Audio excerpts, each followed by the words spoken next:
परम पिता परमात्मा और उनकी सभी पवित्र आत्माओं को नमस्कार। परमात्मा का साक्षात्कार होने के बाद साधक के आनंद की अवस्था का वर्णन करते हुए कबीर साहब कहते हैं कि उसके जन्म मरण का भय दूर हो जाता है और आंतरिक रूहानी ज्योति के प्रकाश में अज्ञान का अंधकार मिट जाता है। इस आनंद के सामने संसार के दुख टिक नहीं पाते और फिर साधक का उज्जवल मन परमात्मा के ध्यान में लीन रहता है। वह परमात्मा को सब कुछ करने वाला जानकर हर बात को उसका भाना अर्थात उसकी मर्जी मानकर स्वीकार करता है। जो परमात्मा की मौज में रहता है वह सहज में समा जाता है, सदा के लिए सहज अवस्था प्राप्त कर लेता है। अधिकांश धर्म ग्रंथ और साधु सन्यासी मृत्यु के बाद मुक्ति का दिलासा देते हैं, परंतु संत अपने शिष्यों को ऐसी मुक्ति की आशा नहीं दिलाते। वे कहते हैं कि एक दुनियादार माया से लिप्त व्यक्ति मौत के बाद महात्मा नहीं बन सकता, जैसे एक अनपढ़ मूर्ख मृत्यु के बाद विद्वान नहीं बन सकता। मनुष्य को चाहिए कि वह उसी चीज़ का भरोसा करे जिसे वह जीते जी प्राप्त कर ले।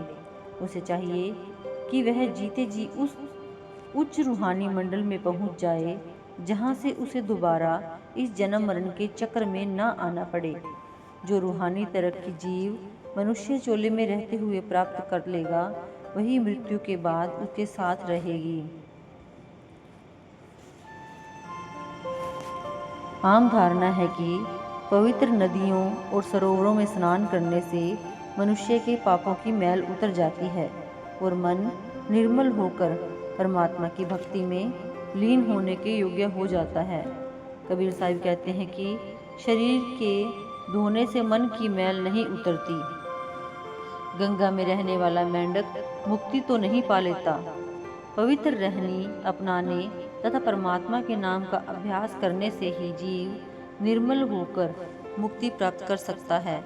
मनुष्य परम धाम पाकर यह अनुभव प्राप्त कर लेता है कि आत्मा वास्तव में परमात्मा ही है। सृष्टि के आदि से आत्मा अनेक चर तथा अचर योनियों में भटक रही है। कबीर साहिब कहते हैं कि हे परमात्मा, जिस दिन से आत्मा ने गर्भ में आना शुरू किया है उसने पशु पक्षी कीट पतंगे आदि अनेक योनियों में जन्म लिया है।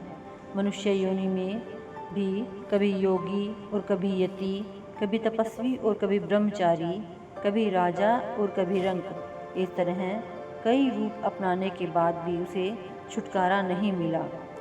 साकत अर्थात विषय भोग में मग्न मनमुख लोग इस प्रकार बार बार मरते और जन्म लेते हैं, परंतु संत अथवा मालिक के सच्चे भक्त राम नाम रूपी अमृत का पान करके अमर हो जाते हैं। कबीर साहिब कहते हैं कि हे परमात्मा, जन्म मरण के इस क्रम से हम हार गए हैं। अब तू ही कृपा कर हमें इससे छुड़ाकर पूर्णता प्रदान कर। मनुष्य परमात्मा को प्राप्त करने की कोशिश तो करते हैं, परंतु वे अपनी पहले से चली आ रही धारणाओं और ज्ञान तथा दर्शन के पक्ष विपक्ष के झमेले में ही पड़े भटकते रहते हैं।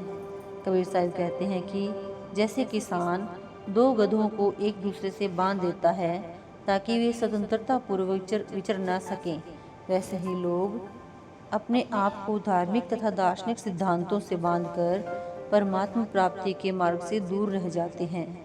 रूहानी मार्ग का संकेत करते हुए कबीर साहिब कहते हैं कि जो व्यक्ति आत्मिक दृष्टि प्राप्त कर लेता है अर्थात अपनी अंतर की आँख खोल लेता है, वही उस एक परमात्मा को पहचान सकता है।